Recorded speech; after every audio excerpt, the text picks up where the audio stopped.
નમસ્કાર, આપ જોઈ રહ્યા છો મંતવ્ય ન્યૂઝ। અત્યાર સુધીના તમામ સમાચાર સાથે હું છું જાગૃતિ। બુલેટિનમાં સૌપ્રથમ વાત કરીએ સુરતની। સુરતમાં બની રહેલા ઉમરાપાલ બ્રિજને લઈને હવે નવો જ વિવાદ સામે આવી ગયો છે। આ બ્રિજ તૈયાર છે, પરંતુ હવે તેની માટે જે અપ્રોચ રોડ બનાવવાનો છે તેને લઈને આસપાસના જે મિલકતદારો છે તે મિલકતદારો હવે વિરોધ પ્રદર્શન કરી રહ્યા છે અને સ્થાનિકોના વિરોધ વચ્ચે હવે મનપાની ટીમ પોલીસની ટીમને સાથે રાખીને ડિમોલેશનની કામગીરીમાં જોડાઈ ચૂકી છે। આ મામલો છેલ્લા 5 વર્ષથી ચાલી રહ્યો છે અને હાઈકોર્ટે પણ આ મામલામાં દરમિયાનગીરી કરી હતી। હાઈકોર્ટ દ્વારા સુરત મનપા દ્વારા પણ સ્થાનિકોને અહીંના જે વસવાટીઓ છે, મિલકતદાર છે, તેઓને વળતર આપવાની માંગ કરી હતી, વૈકલ્પિક વ્યવસ્થા આપવાની પણ વાત કરી હતી, પરંતુ આ સ્થાનિકો છે એ ટસના મસ ન થયા અને બજારમાં જે પ્રકારે મિલકતના ભાવ બોલાઈ રહ્યા છે તે રીતે તેઓને વળતર ચૂકવવામાં આવે તેવી માંગ સ્થાનિકો દ્વારા કરવામાં આવી હતી। તેનું પાલન ન કરતા હવે આ વિવાદ છે એ ઉગ્ર બની રહ્યો છે। વધુ વિગત આપી રહ્યા છે સુરતથી અમારા સંવાદદાતા સંજય। હવે જો આ બ્રિજની વાત કરવામાં આવે તો વિવાદ વધુ વકરી રહ્યો છે। મનપાની ટીમ ડિમોલેશનની કામગીરી યથાવત રીતે આગળ વધારી રહી છે, પરંતુ જો વાત કરવામાં આવે તો 5 વર્ષ બાદ પણ હાઈકોર્ટે જ્યારે દરમિયાનગીરી કરવી પડી, શા માટે વળતરને લઈને કે વૈકલ્પિક વ્યવસ્થાને લઈને સ્થાનિકોએ મનમાની ન કરી?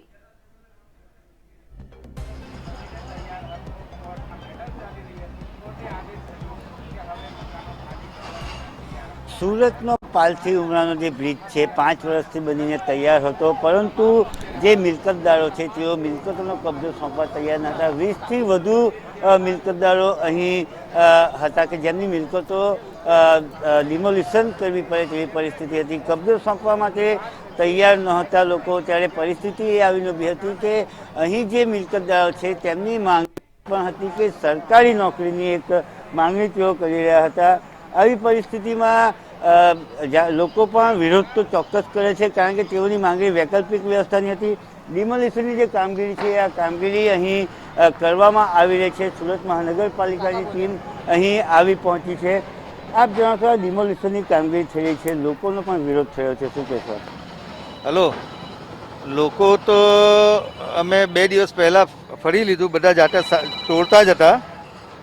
તોડતા જતા પોતે સ્વૈચ્છિક તોડતા હતા। સામાન પર બધું અગાઉથી શિફ્ટ ધીરે ધીરે કરવા માંડેલું હતું, પણ કોઈક વ્યક્તિઓનું સામાન કાઢી ગયેલું છે। એ કાઢવા માટે પણ અમે આ અધિકારીઓને રિક્વેસ્ટ કરી છે કે ભાઈ એ લોકોનું સામાન કાઢી લેવા દો, અને જનરલી બધા સંમત જ છે। અને કબજો તો મિલકતદારની માંગણી શું છે, એમને શું જોઈએ છે? તેમનું મકાન જે છે એના બદલામાં શું જોઈએ છે? મિલકતદારને તો બદલામાં નગરપાલિકાએ જેટલી જમીન જાય એટલી જમીન, વળતર અને વર્ષનું ભાડું એ રીતે નક્કી કરેલું જ છે।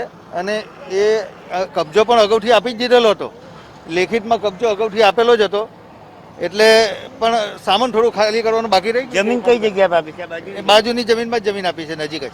ચોક્કસ લોકોની જે માંગણી હતી એ માંગણી સંતોષવા પાલિકાએ પણ પોતાની જે કામગીરી છે કામગીરી કરી હતી।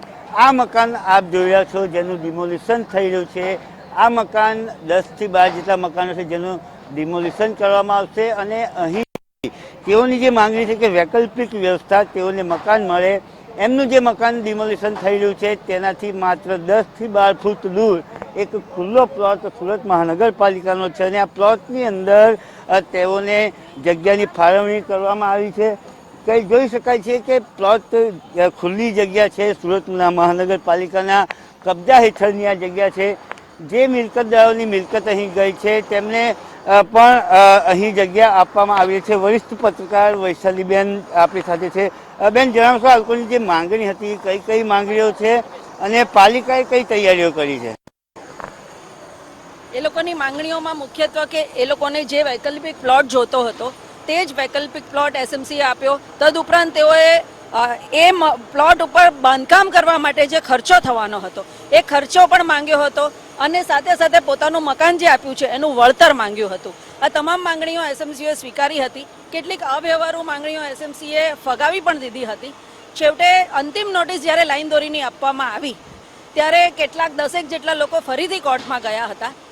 ત્યારે પણ કોર્ટે લાલાક કરી હતી અને કહ્યું હતું કે જ્યારે બહોળું હિત આમાં જોડાયું છે, અઠવા અને પાલના 5 લાખથી વધુ લોકોના હિત આમાં છે, એ લોકોનો ટ્રાફિકની સમસ્યા સોલ્વ થાય એમ છે, ત્યારે તમારે આ જગ્યા એસએમસીને સોંપવી જ પડશે અને હાઈકોર્ટે પણ એ લોકોને 29 નવેમ્બર સુધીનો સમય આપ્યો હતો. એ સમય પૂરો થવા છતાં એક પણ અસરગ્રસ્તે એસએમસીને સંપર્ક કરીને જમીન સોંપવા માટેની તૈયારી દર્શાવી નહોતી. પરિણામે એસએમસીએ આજે 30મીએ પોલીસ બંદોબસ્ત સાથે ડિમોલિશનની કામગીરી શરૂ કરી છે.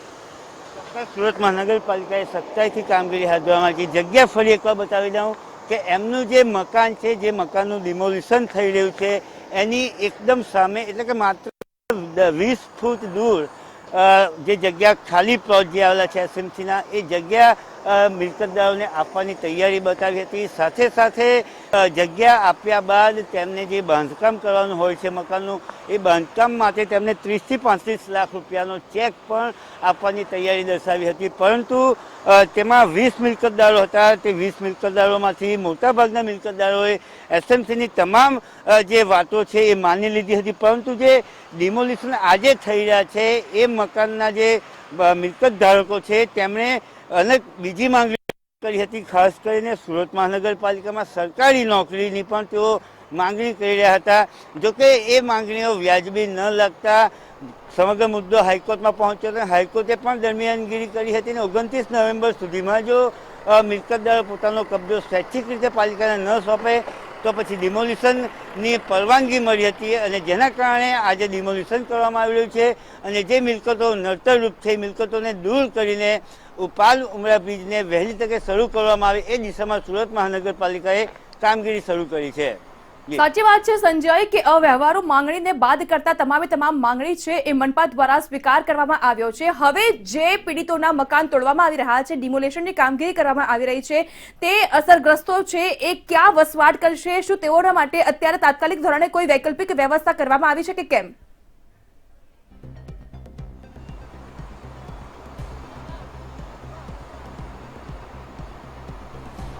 એક વર્ષનું ભાડું અને જગ્યા સાથે સાથે બાંધકામનો ખર્ચ આપવા સુરત મહાનગરપાલિકાએ તૈયારી દર્શાવી હતી. હાલ તો ડિમોલિશનની કામગીરી કરવામાં આવી રહી છે.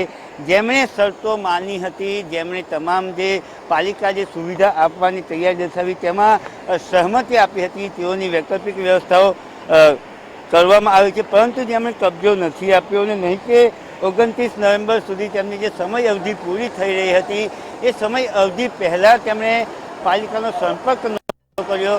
આવા લોકોનું જે મકાન છે તેનું ડિમોલિશન કરવામાં આવી રહ્યું છે અને આ ડિમોલિશન બાદ તેઓ ઘર વિહોણા ચોક્કસ થઈ ગયા છે. અને આવા ઘર વિહોણા લોકો માટે પાલિકા પ્રશાસન અને જે સત્તાધીશો છે તેઓ નક્કર કામગીરી કરે અથવા તો વહેલી તકે, એટલે કે આજે આ લોકો ક્યાં જશે? શિયાળાનો સમય છે.